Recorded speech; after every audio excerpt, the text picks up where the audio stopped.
of Bercy, the 10th year that we've had this fabulous event, and we'll be looking to see another British victory to add to the ones that we've had for the last couple of years. The last 2 years, Dougie Lampkin, reigning world indoor and outdoor champion, has won the event here at Bercy. Can he make it a hat-trick? I'm Jack Bernicle, and I'm on the edge of my seat, as you probably are, along with the packed crowd here. 13,000 people fit into this fabulous little stadium. There's actually ice underneath it, but they cover that all up for events like this. And this was the amazing view of the first lap, where Graham Jarvis, after an astonishing first lap, only 4 points lost, ahead of Steve Colley on 7, Dougie Lampkin trailing on 11 points, Bruno Camozzi on 13, the Finn Joa Hindren on 15 points down, and Christophe Camozzi, the younger of the French brothers, trailing badly on 21 points. But that was a really amazing first lap by Jarvis, and can he sustain it? That's the point. He's not used to being able to go last, which of course you can do if you've led the first round. Then when we come to the second round, the sections go in reverse, and you can go after the rest of the guys have shown form like this. That's Christophe Camozzi kissing one of the concrete pipes, and this is Christophe Camozzi not quite making it up the famous bottle green Orangina waterfall, but this man making it up there and creating a big green splash is none other than the Isle of Man's very own Steve Colley, riding number 3 on the gas, and Steve struggling to get up on top of the clouds there. Very, very slippery, those pipes, the ones that are painted blue. And here he is getting right on top with a little help from his right foot of that really grisly looking Orangina. The boy from the Isle of Man, from Onchen in the Isle of Man, 26 years old, on top form. Just 3 points behind Graham Jarvis after the first round. It's going to be fascinating to see if he can do anything to turn that around. But the first guy into the second lap, the man who lost the most points in the first lap, and that is Christophe Camozzi. There are a couple of real bruisers, these brothers from Belfort. Christophe Camozzi, he normally actually mines for his big brother Bruno on the world stage. He's 3 years Bruno's junior. He's riding a beta, and he competes regularly in the European rather than World Outdoor Championships. He actually won a rather dilapidated sort of indoor in Bucharest in November last year, beating Steve Colley and Graham Jarvis, but Graham Jarvis has rushed to assure me that it was because he and Steve Colley rode absolute rubbish, not because Christophe suddenly discovered some phenomenal form that he'd never exhibited before. The man who's following him around, his minder in this case, is Bruno, his big brother, returning the compliment because Christophe often minds for him. And that's the view you'd get if your face was actually glued to the top of that metalwork in section 1. That's the rather frightening view of the guys riding up the ramp. It's actually rather like a conveyor belt in an old sort of Northumbrian coal mine, and it's not particularly demanding. Christophe Camozzi easily cleaning it in reverse direction.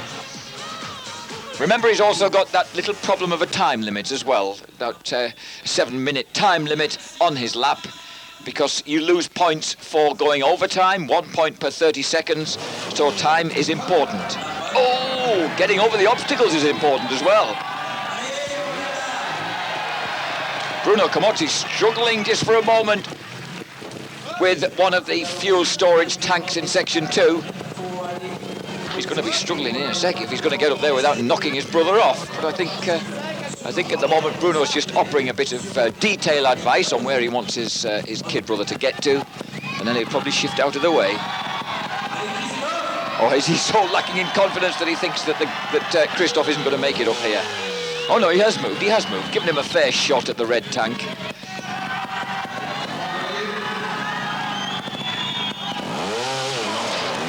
And he's got up there. Bruno throws his arms aloft to indicate he hasn't interfered in any way. Was almost tempted to grab the bike, but not quite. So Christophe Camozzi clean so far in the second section. Teetering on the brink.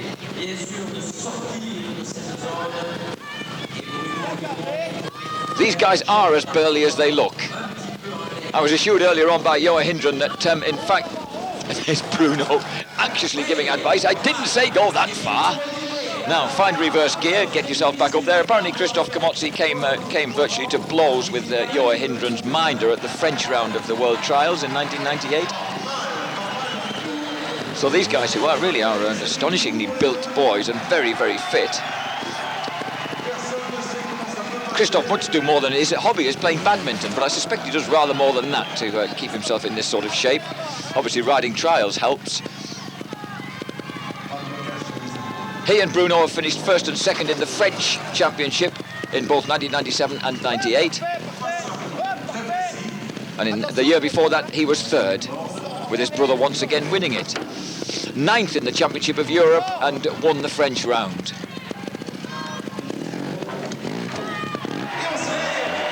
And the cheer from the home crowd as Christoph, realising that time's moving on, spins the back end round, heads off to section 3.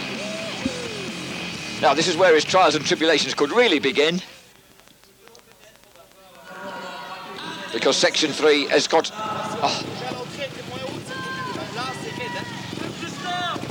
Just carrying out a little personal adjustment there, Bruno, as he advises his kid brother on how to get up this, but I'm afraid the advice doesn't quite work. What I was about to say was section 3, the entrance to it, going in reverse, is really not very kind. So Christoph Camozzi, who cleaned that section first time around on the first lap, doesn't come anywhere near getting up it on the second lap. Bounces the beater back down. And he never looked as if he had the confidence of approach to get up there. So that's the first 5 of his second lap for Christoph Camozzi.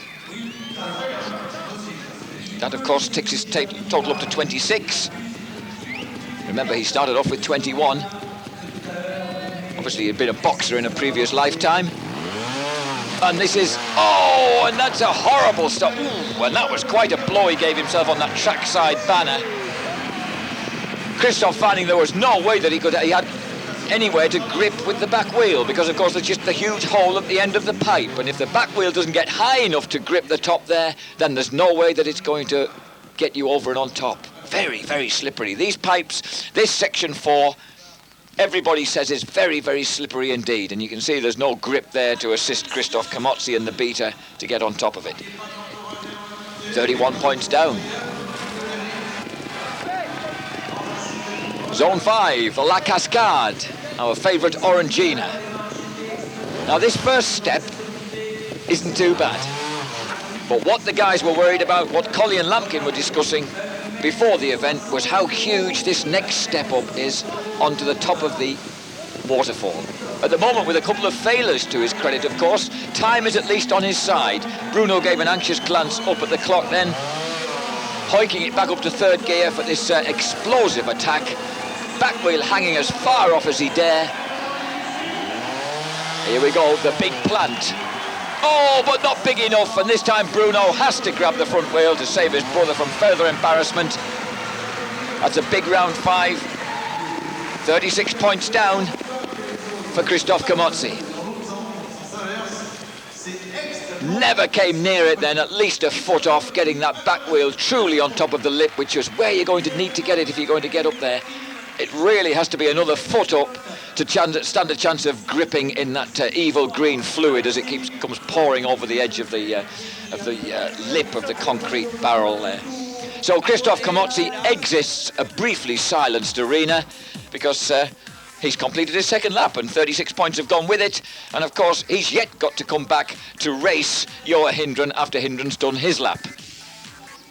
So don't go away. More action like this from Paris-Bercy in a few moments.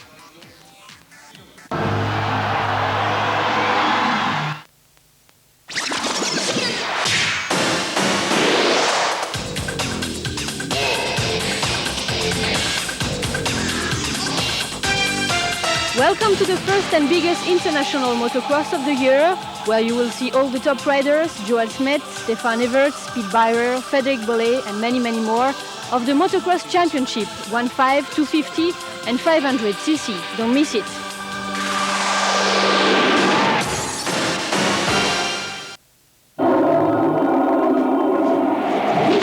Racing Line, the new motorsports magazine programme.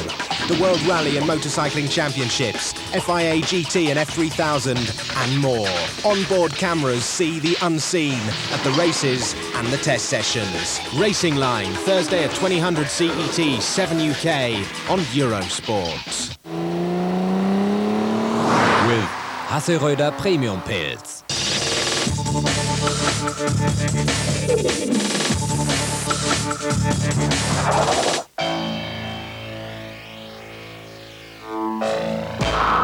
They may be doing it in Austria, but what they're doing is strictly Nordic.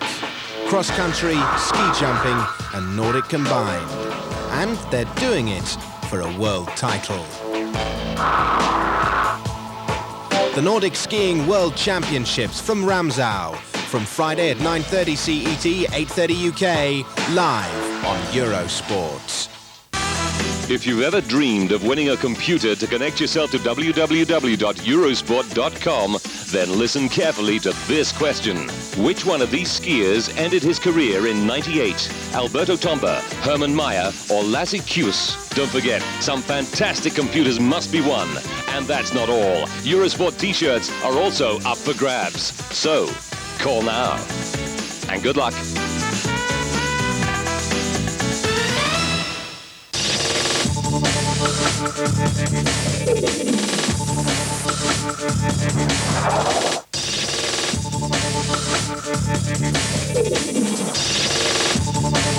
Back to Wednesday showtime. Welcome back to Paris-Bercy, and the second guy out for round 2 of the 10th Paris-Bercy Trial Master. Wednesday showtime featuring Joachim Hindren, 22 years old.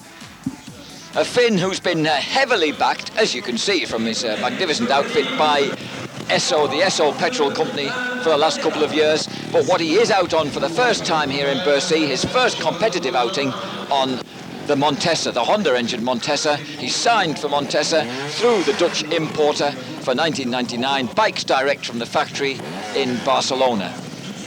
So Joachim Hindren, here he goes. He was really looking forward. When we did our NEC demos at the International Motorcycle Show last November, Joachim was still mounted on a gas then, and he was really looking forward to taking on the new Monte Challenge and the fresh motivation of the Montesa for 1999. 12th in the World Championship in 1998.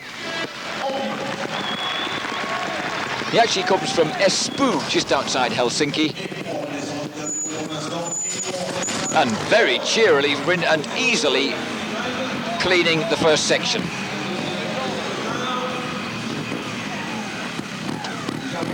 Joachim Hindren then saying that he does find that it's a bit tauter in the chassis than the gas. The gas was a bit more flexible, stiffer than the gas. Makes him feel like just a bit more secure, landing off big jumps and hitting some of the hard stuff. Just drops it down into second gear after splatting his way up on top of the tanks there.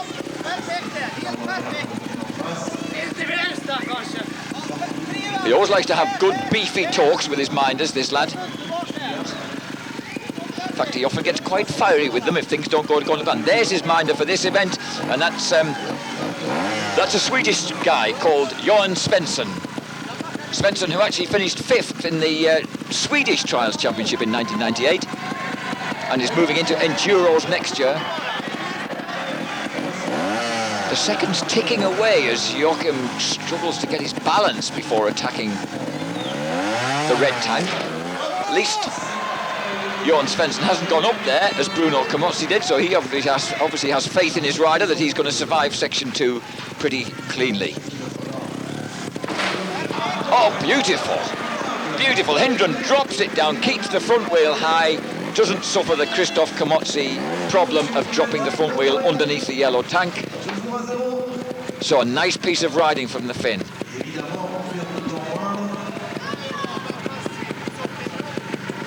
This bike is prepared. It's actually a standard bike from the factory.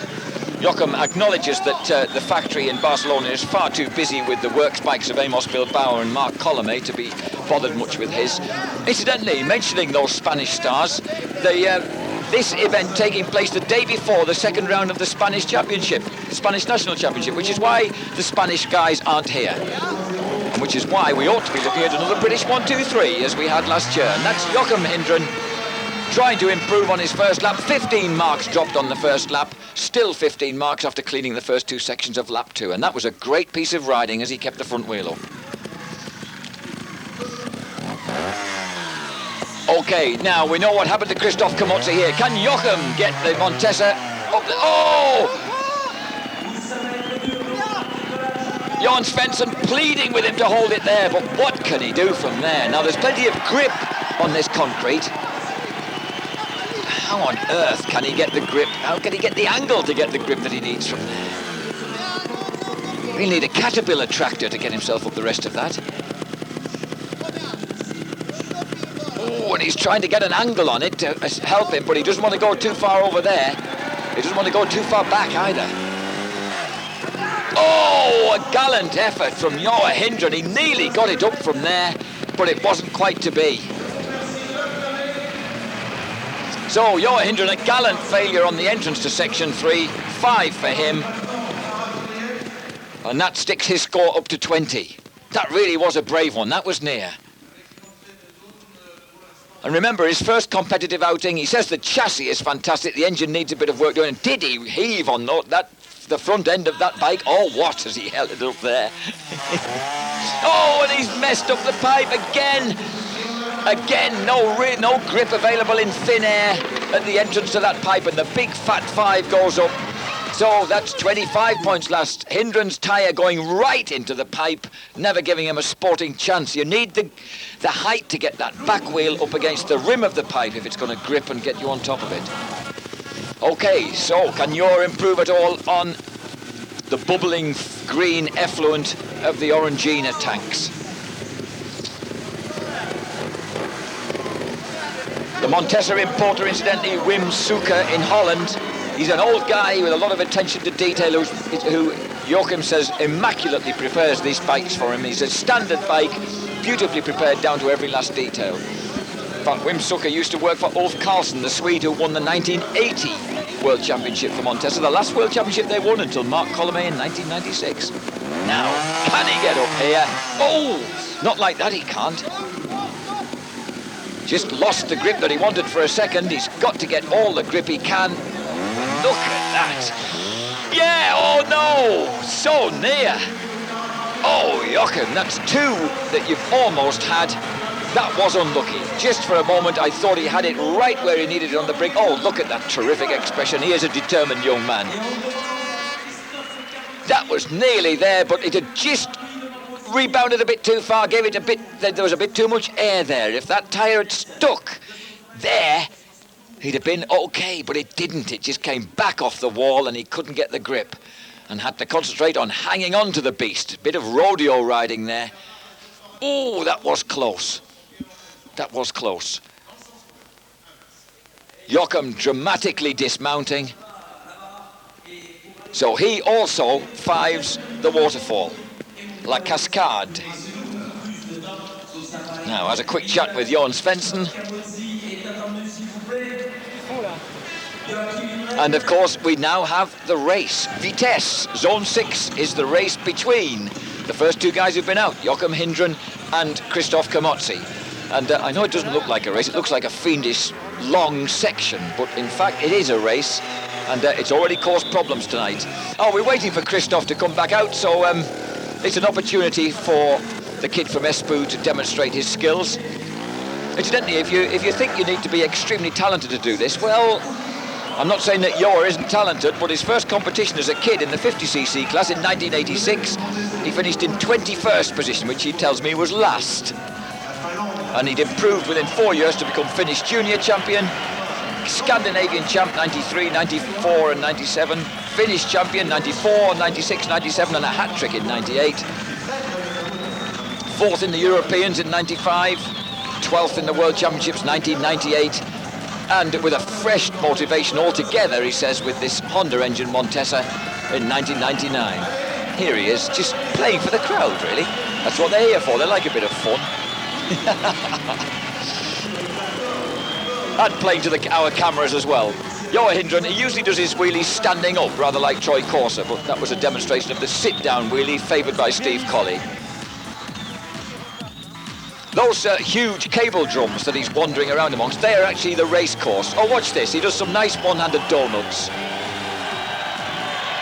He and Steve Colley could rival Jason Finn, the fabled Gas or now on Montesa, in fact, stuntman in the UK any day, couldn't they, Jason? Pretty hot boys they are. In fact, I think all three of you should get together in the same arena, really. So Johan Hindren, the race incidentally caused some problems on the first lap because Dougie Lampkin 5'd it. You've got to finish it to actually make sure you don't lose 5 points. And Lampkin was deeply upset with the fact that he thought he'd finished it and then found he hadn't got to where he should have been.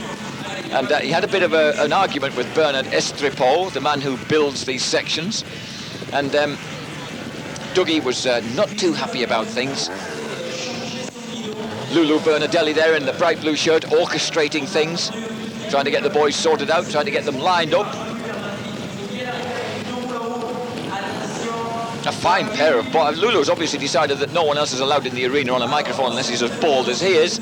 So our second commentator, with an equally shiny pate, has now got Johan Hindren in green and Christophe Camozzi in red, lined up against one another. Montesa versus Peter, Spain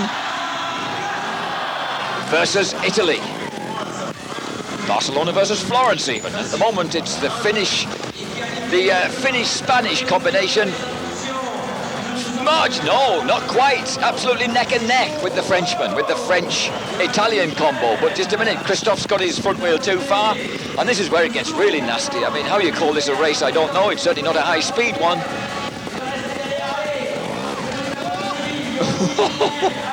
Certainly not a high speed when you get yourself in that position. And Sheffield Arena, of course, we saw some much faster races than these. This is a very testing one indeed. Now you spin yourself round, which Christophe has rather over-exuberantly done, got himself into the effluent there at the far side. Oh! Pick that front wheel up. Johan Hindren waving a leg. Christophe shifting a few bobbins around over the far side.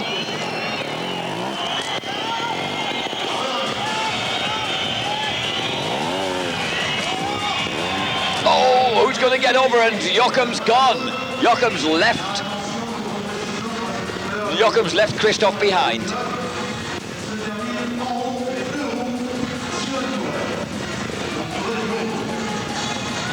And in fact, I think the problem is, that they get penalised as they go along as well. That's the horrible thing. So if you put your foot down, you're losing a point every time you do it. Oh, down a cog. Having attacked that bobbin in third gear, Joachim still looking the favourite in this race. I do use the word race advisedly, of course. Whoops-a-daisy. Now remember, you can roll backwards indoors. You can't anymore outdoors, but you can roll backwards as long as your feet are on the pegs. Oh, but look!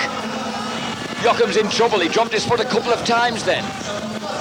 You can put your foot down as many as 4 times in a section. Once you passed 4, you've 5'd it.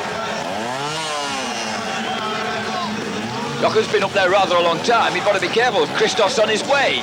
Oh, and again the foot goes down. Joachim, one last go and another foot down. I think that's 5. I think he's 5'd it anyway, even though he's won. He's done well to get there. Very, very mean Ritzler section. I think he deserves to roll himself one up there. Christophe, who must have 5'd it by now, still struggling to get up there.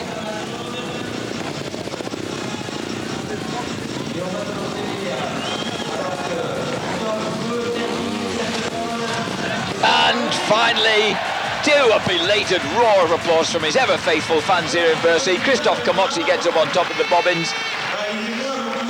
I think they've got docked 5 apiece, which would put Camozzi onto 41 points down, Joachim Hindren onto 35 points down, and really that's pretty brave stuff when you're considering the severity of the obstacles that they've been going over. I mean, they're sections in themselves. Woo! And that's what happens when you hit the wet stuff. Even those wonderful Michelin tyres don't quite have the grip to cope with that. And that was a great piece of riding by Hindren. Very accurate drop across the gap onto the top of the bobbin. Now, we'll be back to catch up with Bruno Camozzi in a couple of moments. And number 4 into the arena with a total of just 13 points lost on his first lap, big burly Bruno Camozzi. What can Bruno do that his brother couldn't? Well, for a start, he's got to try and get up what Bruno and Joachim Hindren couldn't, which is sections 3, 4 and 5. Bruno Gamozzi then on a gas. A blue gas as opposed to the very beautiful, rather beautiful blue one, as opposed to the Steve Colley red one, which we're more familiar with. And here he is, the mighty Bruno. He loves his tennis, his football, his running. He says all sports and his family. They're the things that matter to him. He's certainly got the physique of a sportsman. He's a mighty man, 27 years old now, from Morvia, near Belfort in deep eastern France. And he's certainly attacking. He's no great technician, but he's got plenty of fire and aggression. Bruno on the gas. He's actually only been on a gas for the last couple of years. Originally made his name on a Fantic. He finished 5th in the World Championship back in 1991 on a Fantic, winning the only world round he's ever won in Austria, when he was the young white hope of French trials riding, really, inspired by their great champion Thierry Michaud. In 1993, when he finished 9th in the world, Bruno actually became the first ever development rider for Scorpa, the little French factory down in Montpellier. Now, he's chosen to dip his front wheel down and not pop it straight up onto the yellow tank, as the rather splendid route that Joachim Hindren took. So now he's got to heave the front wheel. He's getting the angle so he can pop the front wheel up on top of the yellow drum. There we are. The more of an angle you get, the more space you give yourself. Also shouting at himself as he momentarily lost his balance there. You don't want to fall down from up there, really. I love the way they sort of stop, take a rest, take a deep breath. You notice the lovely trials rider's habit of sort of knocking back the helmet. Here he goes, up on top, roll it over the other side.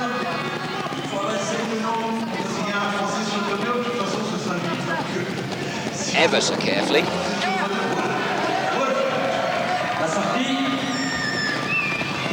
Christophe Gamozzi in 1993, where he became Scorpa's first factory rider. Moved on to Peter in 1995 and subsequently on to Gas. Incidentally, his best year, really, and there he goes, out of Section 2 clean. Bruno's best year was definitely 1996. He finished 5th in both the Outdoor World Championship and the Indoor World Cup. Look at the way he uses his chest. When you've got a chest and torso the size of Bruno's, it's very evident, isn't it, that you're urging your bike up there. You'll notice that his leaner kid brother Christophe is the man who's minding him, as he so often does in world rounds. Now, what can Bruno do about this? The crowd trying to get behind him. We know that there's a lot of grip on this concrete, but it's this fierce double step you've got to cope with. Oh, he's nearly done it. Oh, no, he's going back. Oh, and that merde, I'll leave you to translate that for yourself. If your French is any good, you'll know what he's just said. So, not quite enough. He thought he had it. Look, there. Oh, he was so near at that